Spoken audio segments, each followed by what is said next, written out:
Hello dear students, आज हम tense की सीरीज में पढ़ेंगे पास्ट परफेक्ट कॉन्टिन्यूअस टेंस। तो सीख लेते हैं पहले पहचान क्या होती है।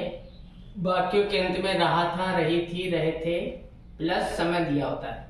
देखिए, इसमें मैं बता चुका था कि पास्ट कॉन्टिन्यूअस टेंस और पास्ट परफेक्ट कॉन्टिन्यूअस टेंस की पहचान सेम होती है, अंतर सिर्फ समय का होता है।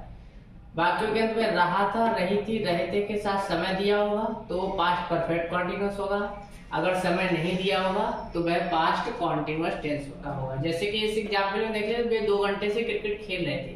अगर इसमें से हम 2 घंटे से हटा दें तो ये हो जाएगा पास्ट कॉन्टिन्यूअस टेंस। वे क्रिकेट खेल रहे थे, ये हो जाएगा पास्ट कॉन्टिन्यूअस टेंस। लेकिन इसमें 2 घंटे से समय दिया है, इसलिए ये है पास्ट परफेक्ट कॉन्टिन्यूअस टेंस।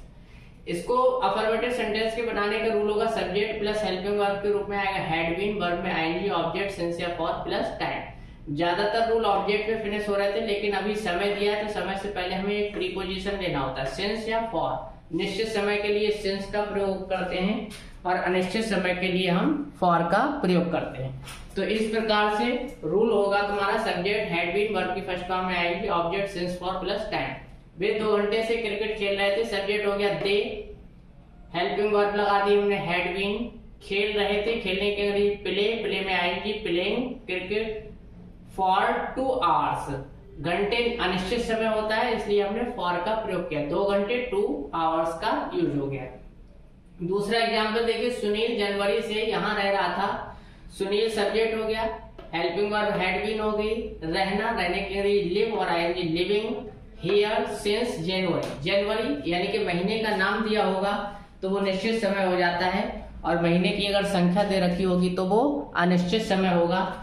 अर्थात जनवरी, फरवरी, मार्च से दिया होगा तो सिंस जनवरी, सिंस फरवरी, सिंस मार्च लगेगा। 1 महीने, 2 महीने, 3 महीने से दिया होगा तो हम फॉर का प्रयोग करेंगे, for 1 month, for 2 month, for 3 month. इसी प्रकार से देखिए नेगेटिव बनाएंगे तो हैड और बीन के बीच में क्या आ जाएगा, नॉट आ जाएगा, हैड नॉट बीन। जैसा कि एग्जाम्पल के थ्रू हम देखेंगे subject plus had plus not plus been, verb में आएंगी प्लस ऑब्जेक्ट प्लस सिंस या for plus time. Dear students, देखिए हेल्पिंग वर्ब एक शब्द की होती है तो भी एक वर्ड के बाद आता है, 2 शब्द की होगी तो भी नॉट एक ही वर्ड के बाद आएगा, 3 शब्द की होगी तो भी नॉट एक ही वर्ड के बाद आएगा, और एक ही वर्ड इंट्रोगेटिव बनाने के लिए सब्जेक्ट के पहले लाया जाएगा, बाकी शब्द जो है वो सब्जेक्ट के बाद रह जाते हैं। जैसा कि यहाँ पर देख रहे हैं, अनु सुबह से नहीं पढ़ रही थी, सब्जेक्ट अनु हो गया, had not been, Anu had not been studying since morning. खिलाड़ी 4 बजे से नहीं खेल रहे थे, players had not been playing since 4 o'clock। तो इस प्रकार से हम इन्हें ट्रांसलेट कर पाएंगे। इंट्रोगेटिव बनाएंगे तो ये जो हैड है वो उठ करके पहले आएगा, हैड बीन दोनों नहीं आएंगे, केवल हैड आएगा और बीन सब्जेक्ट के बाद रहेगा। तो रूल हो जाएगा हैड सब्जेक्ट बीन, वर्ब में आएंगी ऑब्जेक्ट सिंस या फॉर प्लस टाइम। देखिए पैटर्न सीखना है कि रूल में हमें क्या चेंजेस करने हैं, ये चीज सीखनी है, ना कि ये देखना है कि हमें चारों रूल याद करने हैं। तो हैड को हमने पहले ले लिया, हैड सब्जेक्ट बीन, वर्ब में आएंगी ऑब्जेक्ट सिंस या फॉर प्लस टाइम। क्या मंजू 2 वर्ष से नृत्य सीख रही थी, सब्जेक्ट मंजू हो गया, मंजू से पहले हमने हैड ले लिया और बाद में ये बीन रह गया। जैसा कि यहाँ रूल में सब्जेक्ट से पहले हैड और सब्जेक्ट के बाद बीन, यहाँ मंजू सब्जेक्ट, सब्जेक्ट से पहले हैड और सब्जेक्ट के बाद में क्या आ गया, बीन।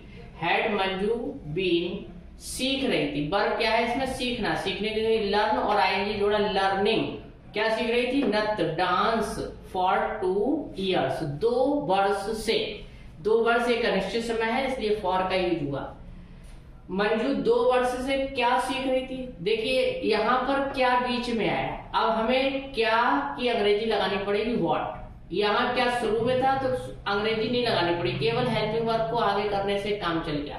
अब हमें क्या करना है, सब्जेक्ट से पहले हेल्पिंग वर्ब भी आगे करनी पड़ेगी और क्या की अंग्रेजी भी लगानी पड़ेगी, what. What had Manju been learning for 2 years। इन दोनों क्वेश्चन में ये अंतर होता है, जब कोई क्वेश्चन क्या से स्टार्ट होता है तो उसका उत्तर यस या नो में दिया जा सकता है, लेकिन जब कोई क्वेश्चन क्वेश्चन वर्ड से स्टार्ट होता है तो उसका उत्तर हम यस या नो में नहीं दे सकते, उसको डिटेल में बताना पड़ता है। जैसे क्या मंजू 2 वर्ष से नृत्य सीख रही थी, तुम कह सकते हो यस या कह सकते हो नो। लेकिन अगर हम ये क्वेश्चन पूछे मंजू 2 वर्ष से क्या सीख रही थी, तो इसका उत्तर यस या नो में नहीं दे पाओगे। इसका उत्तर तुम्हें बताना पड़ेगा कि मंजू डांस सीख रही थी, म्यूजिक सीख रही थी, स्विमिंग सीख रही थी, क्या सीख रही थी, बताना पड़ेगा। तो यही अंतर होता है इंट्रोगेटिव वर्ड से पूछे गए क्वेश्चन में और हेल्पिंग वर्ड से पूछे गए क्वेश्चन में। हेल्पिंग वर्ड से पूछे गए क्वेश्चन का उत्तर यस या नो में दिया जा सकता है, जबकि क्वेश्चन वर्ड से पूछे गए प्रश्न का उत्तर यस या नो में नहीं दिया जा सकता है।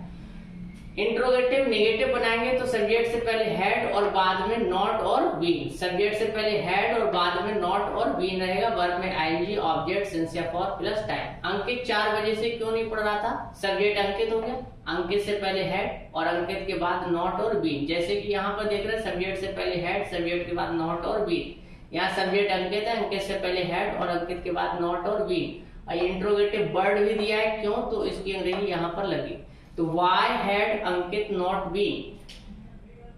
पढ़ने की अंग्रेजी स्टडीइंग लगाई हमने, स्टडीइंग सिंस 4 o'clock। 4 o'clock 4 बजे एक निश्चित समय है, इसलिए सिंस का प्रयोग किया गया है। स्टडीइंग इसलिए रीडिंग भी लगा सकते हैं, लेकिन रीडिंग एक छोटा शब्द है, स्टडीइंग एक बड़ा शब्द है जिसमें स्टडी में समझना भी आता है, अंडरस्टैंडिंग एंड राइटिंग एंड बाकी सब चीजें भी आती हैं स्टडी से रिलेटेड जितनी भी संक्रियाएं हैं, लेकिन रीडिंग में केवल रीडिंग आता है, इसलिए हमने यहाँ पर स्टडी का यूज किया है। क्या अंजलि 2 हफ्ते से स्कूल नहीं आ रही थी? इस सेंटेंस में देखिए क्या शुरू में दिया है, तो केवल हेल्पिंग वर्ब को आगे करेंगे। जैसा कि यहाँ इंट्रोगेटिव वर्ड लगा, ये लगाने की जरूरत हमें नहीं है, तो हमने हैड पहले लगा दिया, सब्जेक्ट अंजलि हो गया, नॉट और बीन बाद में। सब्जेक्ट से पहले हैड